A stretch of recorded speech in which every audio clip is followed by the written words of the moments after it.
Hello guys, my name is Quas and welcome back to the Scry guys. I got another sweet deck here. Something I've been thinking about for the past couple of years since the first Eldraine came out. Like, what if there was a Adventure Commander, but there isn't, unfortunately, with all the Adventure cards that have been coming out with a Wild Eldraine in Boulder Gate 2. There was one, but it would ban, and I want to make it 5-color Adventure deck, which is sweet value there, guys. So here we go. Here's is Ramos, Dragon Engine, Adventure deck tech. Adventure deck tech, there we go. And then we got Ramos Engine, 6 colorless. At flying, then whenever you catch a spell, put a +1 counter on Ramos Dragon Engine for each of that spell's color. And then remove 5 +1/+1 counters from Ramos. Add 10 mana, 2 of each color. Activate only once each turn, which I think is really good for the deck. You're definitely casting a lot of spells throughout your turn with the different adventure card, different effects there. But what really inspired me to make this deck is it just looks fun, right? EDH is all about having fun, having the imagination, creativity to make these type of decks. Even if it's not good, I'm gonna build it and it's gonna be awesome. I'm gonna get to take people to Value Town. That's basically what it is. But here we go. We got Amethyst Dragon, Explosive Crystal is just 5 mana. Explosive Crystal deals 4 divided as you choose among any number of targets, which is nice, and then just a 4/4 flying with haste. Then we got Beanstalk Giant. I'm pretty sure everyone knows the card for Pioneer and Standard back in the day. Search your library for a basic land card put on battlefield and then shuffle your library. And then Beanstalk Giant is power toughness for each equal to the number of lands you control. So big guy, 7 mana, and then 3 mana to ramp. Then we got Beanstalk Worm. You may play additional land this turn, and then have reach 5/4. Nice, just explore. Then you get a creature in the late game, right? And they got Beluna's Grand Squall. I was hoping they were going to actually do a 5-color Adventure Commander, but this is the best type of commander. And then there's one in Boulder Gate. He'll be coming up here soon, but Seek Thrills, 5 mana, Teamer, or green, blue, red. Mill 7 cards, then put all cards that have an adventure from among mill cards into your hand, which is really nice. Just fill your graveyard and then get that all back, because we are playing at least like 30 or more adventures in this deck. I don't know the number on top of my head, but there are 30 or more adventure cards in here. Then we got Balluna's. I forgot the one ability. Permanent spells you cast that have adventure cost 1 less, and it's a 4/4, and it costs 3 mana, so that's nice. But the next card is Belluna's Gatekeeper. Return target creature you don't control with mana value 3 or less to its owner's hand. Just 2 mana to bounce something. Bounce something that's scary, like a token that's huge, or any artifact to hinder your opponents there. They got Blessed Hippogriff. 1 white, target creature gains indestructible to the end turn, and then whenever Blessed Hippogriff attack a creature without flying, gains flying till the end of turn. Just a protective spell there. That's why Bless Hippogriff's in there. And they've got Bone Crusher Giant. Everyone knows this card. This card is still being played in Pioneer. And then we got Stomp. Damage can be prevented this turn, and then Stomp deals 2 damage to any target. And then whenever Bone Crusher Giant becomes a target of a spell, Bone Crusher Giant deals 2 damage to that spell's controller. And they got Bramble, a new Wild Eldraine card here. Mill 7 cards, then put a creature, enchantment, or land card from the battlefield from among the mill card onto the battlefield. So it's really good with the enchantments that we have in here too. We're playing all 5 of them, so like if we get like the Persistence, the green one, or the Virtue one, which is really good in this deck, and it's 7 mana, which is fine. That's like our late game card. Then for its creature side, we've got it's a dork too, so it's 1 green, tap 1 green, and then 2 1 green colorless. Discard a card, return Bramble familiar to its owner's hand. And then we got Brazen Borrower. Everyone knows what Brazen Borrower does, but if you don't, Petty Theft. Return target non-land permanent and opponent controls to its owner's hand. Add this to speed, then flash of flying. Brazen Borrower can only block creature with flying. And then we got Cruel Somphage. I'm pretty sure that's how it's pronounced. Blue and colorless, target player mills 4 cards, and then Cruel Mage, um, power toughness are each equal to the number of creature cards in all graveyards. So it's just a big. I forgot what that one. It's not creepy operation. It's from Gatecrash. It's a Demir card that does the same thing. Does that cost 5 mana and is a big creature? So. But yeah, those are our first 10 here. Here's our another 10 here. We got Crystal Dragon. Return target artifact, enchantment, or legendary card from graveyard to your hand for a white and a colorless. And then we got 5 Flying and Vigilance for 6 mana. They got Decadent Dragon for black and 2 colors. Exile the top cards of target opponent's library face down. You may look at and play those cards for as long as they remain exiled. So really nice thief effect, and instead we're playing 5 color, we could definitely make our opponent cards work in the deck. And then it has Flying Trample, and then whenever Decadent Dragon attacks, create treasure token. So it's nice ramp early game 2 to 4 mana, and then keep on swinging, get more treasures there. And then we got Dreaded Lenorm, 7 mana there for the creature side, and then for Scale Deflection, put 2 counters on target creature and on taps, it gains hexproof. So another protection spell in a way to give our threat bigger to go over our opponent's creature than Dreaded Lenorm. Can't be blocked by creature with power 3 or less. They got Elusive Otter. I didn't put him in for the creature side. I put him in for the adventure side, which I think it's disgusting. So it's a green X. Distribute X +1 counters among any number of target creatures you control, which I think is disgusting with the number of copy of adventure spells we have in the deck. And then I've got Embereth Sealbreaker, so 1 red. Destroy target artifact, which is amazing, and then it's a 2/1 for its creature cost. And it's 2 mana, yeah. Then we've got Emerald Dragon, counter target activated or trigger ability from a non-creature source, and then I have Flying and Trample for 6 mana. So just an easy counter, which I like. Then we've got Foulmire Knight. You draw a card and you lose 1 for a black and 2 colors for added speed, and that it is a 1 mana Death Toucher, which is nice to block the big guys there. We got Gavnik Giant for 7 mana, 2 blue, 5 colorless. Draw 4 cards and discard 2. So a great way to filter out some card that you don't need and get digging deeper in your deck.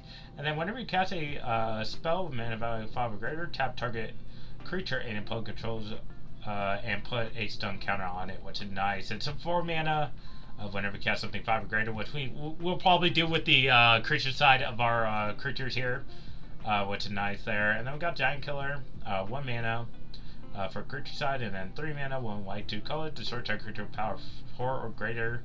And then this creature side does 1 white, 1 colorless, tap target creature, and tap it. Yeah, Giant Killer. Good card in standard in the time. I miss that standard a lot. But I definitely don't miss Oko.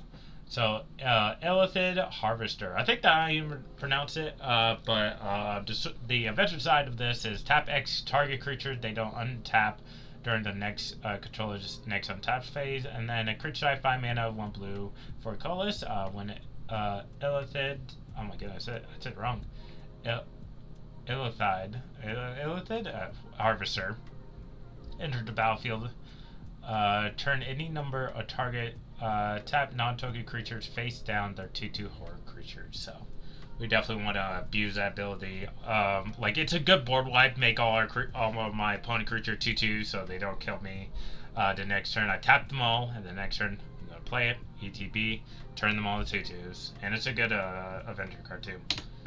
And we got Lovestruck Beast. This card is still being played in Pioneer as we speak. So Adventure Side, 1 green, create 1/1 human creature token, and then Lovestruck Beast can attack unless you control 1 creature, and it's 3 mana, 5/5. They got Mosswood Dread Knight, 2 mana, sorcery, 1 black, 1 colorless. You draw a card and you lose 1 life, and then when Mosswood Dread Knight dies, you may cast it from your graveyard as a adventure until the end of your next turn. So a good recursion there.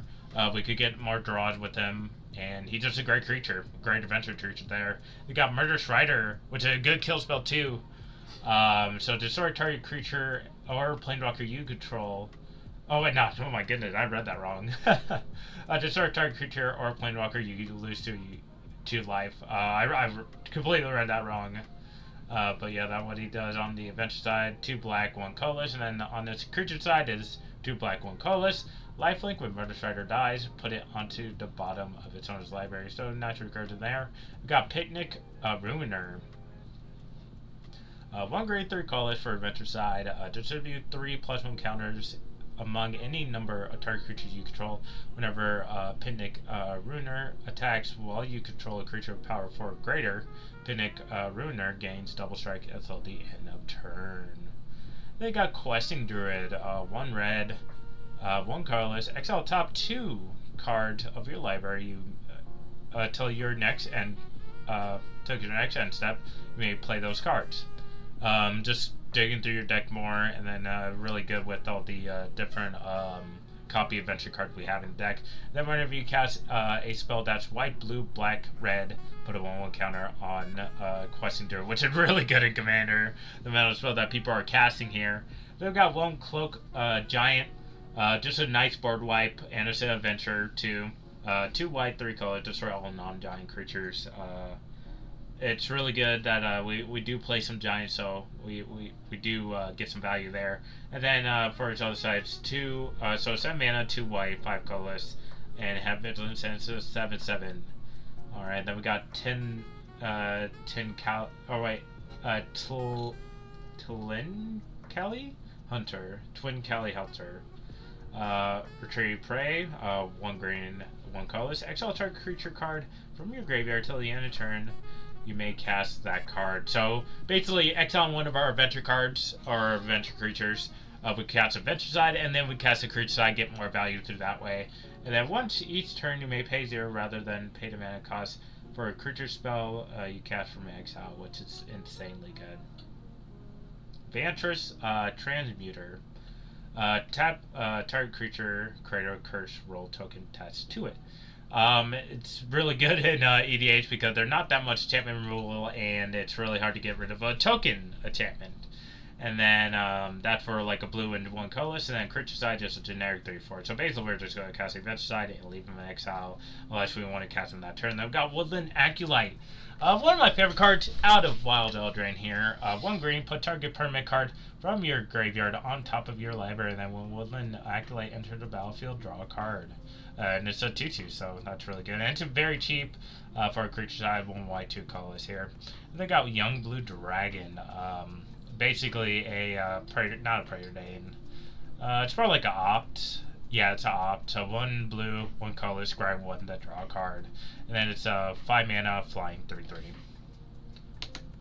And then here's our last bit of our adventure cards here. We got Young Dragon, 1 red, 1 colorless, create target token. And then it becomes a 4 mana Young Dragon. No, excuse me. Young Dragon can't be blocked, and it's a 3/2. And then we've got Horn of Valhalla. 2 white, X, and then create X, 1/1 white soldier creature tokens you control. And then 1 white, 1 colorless. Quick creature get +1/+1 for each creature you control, and 3 mana to equip to a creature. So that's really good in this deck. And then we got all the virtues. Virtue Courage, 1 rare, 1 colorless. And Breath of Blaze, deal 2 damage to any target. Whenever a source you control deals non-combat damage to an opponent, you may exile that many card from the top of your library. You may play in those cards this turn, which is really nice with some of the red cards that deal damage on its adventure side. Not so much on its other side, so that's really nice. So we got Virtual Knowledge. 1 blue, 1 colorless. Copy target activator or trigger ability you control. You may choose new targets for the copy. So basically, this could copy Ramos, so create 20 mana, which is ridiculous, right?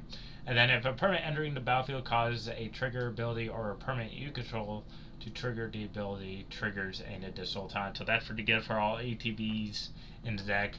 And they got Virtual Loyalty. This card is an all-star in the limited. Let me tell you, I have drafted this card 3 different times and went 7-0 each time in Arena, so that's really nice. We've got 1 white, 1 colorless, create 2/2 Knight, creature with vigilance. And then at the beginning of your end step, put a 1/1 counter on each creature you control. Untap those creatures. Insanely good in this type of deck, right? And they got Virtue of Persistence. Target creature gets -3/-3 till the end of turn, and you gain 2 life for 1 black, 1 colorless. And then at the beginning of your upkeep, put target creature card from your graveyard onto the battlefield onto your control. So just any graveyard, which is insane to me. And it's 2 black, 5 colorless.